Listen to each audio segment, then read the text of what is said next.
Cooler बंद कर दीजिए, कूलर बंद कर दीजिए।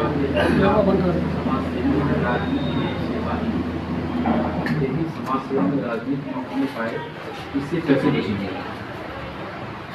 समाज सेवा में राजनीति न हो पाए, इससे कैसे बचेंगे?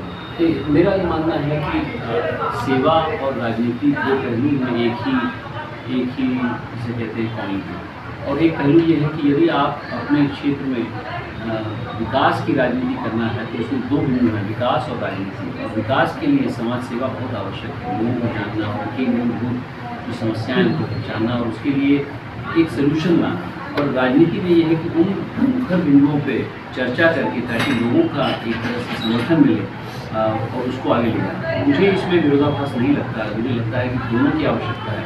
ये बात सही है कि इन दोनों को एक साथ करने में अवसर लगता है, इसमें दम लगता है, लेकिन मैंने एक संस्था खड़ी करी है, उसके द्वारा कुछ हद तक हमारी जो विकास की धारा है वो बह रही है। और राजनीतिक परिवेश में आ रहा हूँ तो मेरा पूरा विश्वास है कि दोनों धाराओं को मैं प्रबल रूप से चलाऊंगा। ये जो समाज सेवा की 10 साल से आप कैंपेन में लगातार मौजूद, 10 साल में आपने क्या अनुभव किया कि क्या और चाहिए? 3-4 प्रमुख बिंदु हैं, इसके ऊपर मैं थोड़ा शोध भी करना चाह रहा हूँ। 4 दिन के बाद मैंने एक टीम तैनात करी है इसको करने के लिए, क्योंकि इसमें मैंने हल्का आंसर नहीं देना चाहता हूँ, लेकिन जो मेरे जहन में जो आ रहा है वो एक है कि पूर्वांचल और कुछ हद तक बिहार पलायन कर रहा है विश्व का। और पलायन इसलिए होता है क्योंकि यहाँ पर बहुत सालों तक अंग्रेज़ों ने बहुत प्रतिकूल एक शासन लगाया था 90 साल तक। उसके कारणवश यहाँ से लोग भागे, पहले मॉरिशस भागे, फिर बाद में यहाँ पर कोई खास उन्होंने कहा। उसको रोकना बहुत आवश्यक है। संसाधन से ज़्यादा महत्वपूर्ण है मानव संसाधन।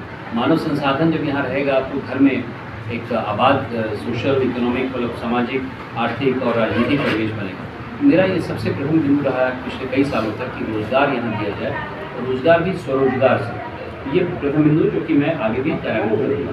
दूसरा बिंदु मेरे हिसाब से है शहरीकरण। मुझे लगता है कि बंदिया में और अन्य जो हमारे छोटे भी कस्बे हैं उसमें शहरीकरण करना चाहिए। और तीसरा एक मेरा बड़ा विजन है कि नारायणी भी मजबूत करें ताकि हम लोग नमो नारायणी कार्यक्रम में लॉन्च किया था, उससे उस क्षेत्र का कंपनी वाली का विकास। 10 वर्ष से भाजपा आपकी नज़र में कौन ऐसे बड़े 5 काम हैं जो भाजपा ने किया और आपकी अपनी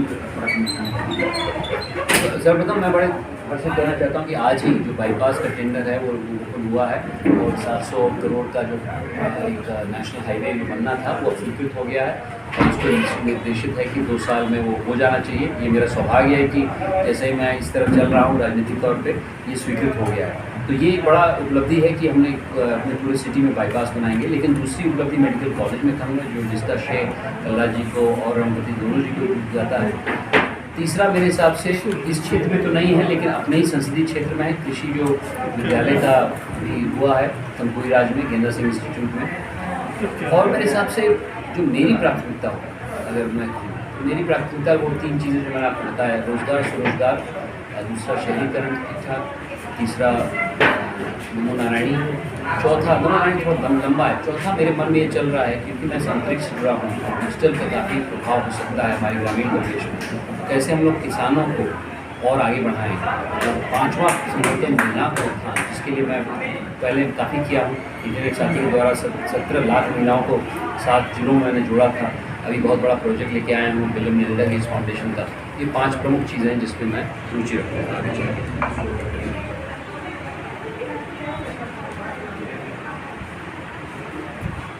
अगला सवाल था कि आपके प्रतिद्वंदी कांग्रेस के जो प्रतिद्वंदी हैं मुख्य रूप से अखिलेश प्रताप सिंह का दावा है कि बड़ी संख्या में ब्राह्मण नहीं मिल रहा है, मुसलमान और यादव के साथ क्षत्रिय भी उनके साथ हैं।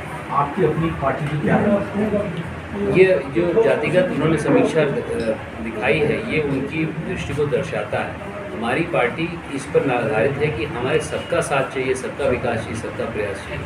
हमारे मुखिया हमारे संस्थापक दीनदयाल जी ने कहा था कि एकात्म मानववाद में कोई भी पीछे न छूटे और अंत्योदय में कोई भी पीछे न छूटे, और इसी को कार्यान्वित करने के लिए मोदी जी ने पिछले 10 साल से प्रयास किया है। तो ये जो उनकी सोच है कि एक वर्ग का वोट वहाँ जा रहा है, एक वर्ग का वोट यहाँ खिसक रहा है, ये जातिगत जो समीकरण इंडिया अलायंस का है उसी पर आधारित है। हमारा क्या है, हमारा तो विकास की राजनीति है। हमने विकास के बल पे सबसे वोट मांगा है। हिंदू, मुस्लिम, सिख, ईसाई, किसी भी जात संप्रदाय सबसे वोट मांग रहे हैं और सबका वोट मिल रहा है। तो मेरा ये मानना है कि भारतीय जनता पार्टी हर वर्ग से वोट मांगेगी, हर वर्ग से वोट मिलेगा।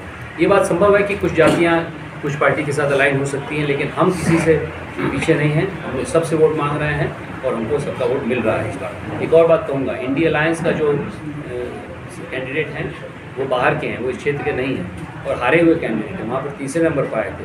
तो ये जो ऐलान कर रहे हैं कि ये वोट खिसक रहा है, वो वोट खिसक रहा है, ये पूरे वोट की इसका बुनियाद ही नहीं है। इस बात को ये बात तो अच्छी आई है कि आपके यहाँ कोई बाहरी प्रत्याशी नहीं, आपको उसका कुछ फायदा दिख रहा है? देखिए, मैं नहीं समझता हूँ कि बाहरी का उतना था जितना कि एक चयन के दौरान मंथन हुआ, उसमें कई बिंदु थे। बाहरी हो सकता है एक हो, लेकिन मुझे ऐसा लगता है कि मेरी प्रत्याशा इसलिए हुई क्योंकि मैं लोगों के बीच में गया, मैं कार्यकर्ताओं के बीच में गया, मेरे पास एक ट्रैक रिकॉर्ड है विकास का, मेरी शिक्षा अच्छी है। तो मैं ये नहीं समझता हूँ कि दोनों जो हमारे सांसद थे उन्होंने अपने अपने तरीके से बहुत काम किया। दोनों बहुत तजुर्बेदार हैं और उनका मैं बहुत सम्मान करता हूँ। दोनों को मैं यहाँ पर आने वाले समय में भी अपने कार्यों में सम्मिलित करना चाहूँगा, क्योंकि दोनों की इतना तजुर्बा है, उसका मुझे लाभ मिलना चाहिए।